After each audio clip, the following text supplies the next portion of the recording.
Everyone, so today we are going to start another chapter of your English, and that is The Portrait of a Lady, and it is written by Khushwant Singh.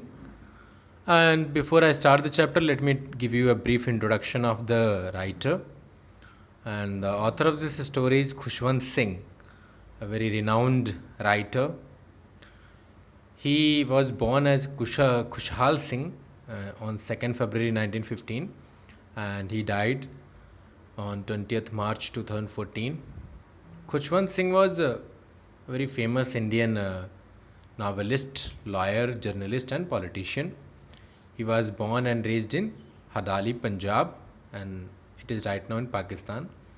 And he studied law at St. Stephen's College, Delhi, and King's College, London. And after working as a lawyer in Lahore High Court for 8 years, he joined the Indian Foreign Services after India got independence from the British Empire in 1947. And he was appointed as a journalist in the All India Radio in 1951. And then he moved to the Department of Mass Communication of UNESCO at Paris in 1956. Careers, one at UNESCO, another at All India Radio. They encouraged him to pursue a literary career. And as a writer, he was best known for his trenchant secularism, strong secularism, humor, sarcasm, and an abiding love of poetry. His comparisons of social and behavioral characteristics of Westerners and Indians are laced with acid wit. It means that he often draw comparisons between the social and the behavioral characters of Western people and the Indians, and that too with a lot of satire. He served as the editor of several literary and news magazines, and also he worked as the editor of two newspapers throughout the 1970s and 1980s. And in 1980, between 1980 to 1986, he served as member of parliament in Rajya Sabha, the upper house of the parliament of Khushwant Singh. He was also decorated with the Padma Bhushan in 1974, but he returned the award in 1984 as a protest against the Operation Blue Star, which was started by Indira Gandhi against the Sikh militant insurgency in Punjab. And in 2007, he was awarded the Padma Vibhushan, the second highest civilian award in India. So let us discuss the summary of this lesson. In this lesson, the author, Mr. Khushwant Singh, he remembers his childhood days and his days of his youth with his grandmother. The author remembers his grandmother as a very old lady with a wrinkled face, and she appears so old to him that it was very difficult for him to ever imagine that she would have ever been young, young and pretty. His grandmother was short, fat, and a little stooped in appearance. The stooped means bowed. Actually, with old age, it happens that the person he is no longer able to walk straight and he stoops. The author he remembers her moving about the house in spotless white, as like the widows they put on white cloths. So did his grandmother.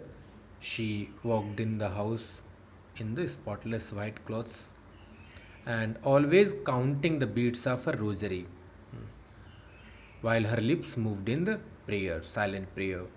She was not pretty in the traditional sense, whatever we have the notion of prettiness.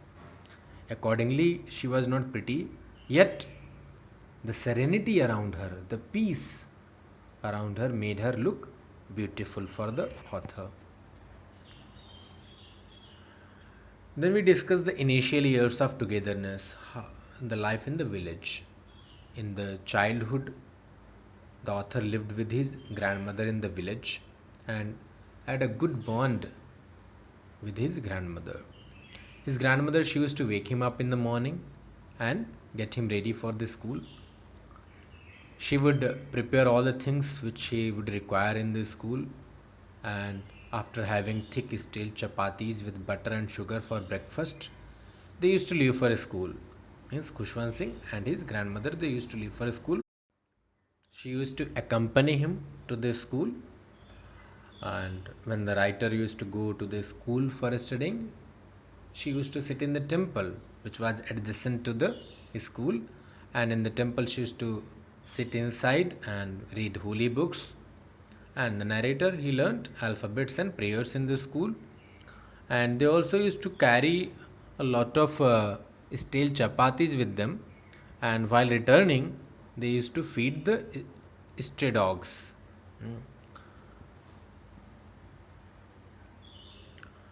So that was the life of Kushwant Singh in the village along with his grandmother. But then things never remained the same. Came a very important turning point of their friendship when they were called to the city. That was the turning point of their friendship when they moved to the city to stay with the parents of Kushwant Singh. Even though they were given the same room, his grandmother was no longer able to accompany him to the school because now the author studied in an English medium school, and the author was also going in the bus which was only for the students, and grandmother could not accompany him.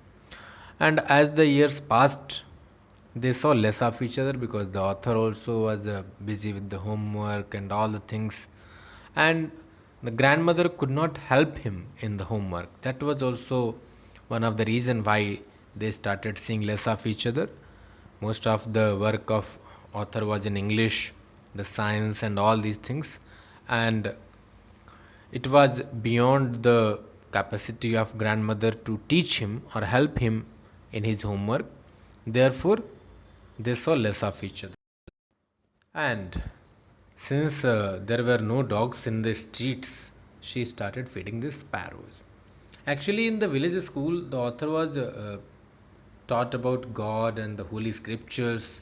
But here in the city school, he was taught about modern education, science, mathematics, language.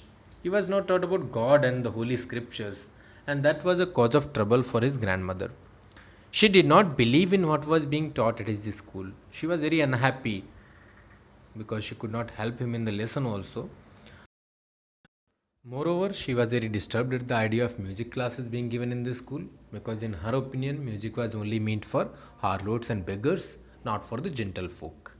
And the very idea that the music is being taught in the school was something beyond her comprehension to understand. She just disapproved it totally, but in a very silent manner. Mother combats her loneliness by feeding the sparrows. When the author started going to the university and he grew up, he was given his room, his personal room, and then the gap between grandmother and author was increased. She accepted her loneliness and she hardly spoke to anyone. All day long, she used to sit spinning the wheel and reciting her prayers.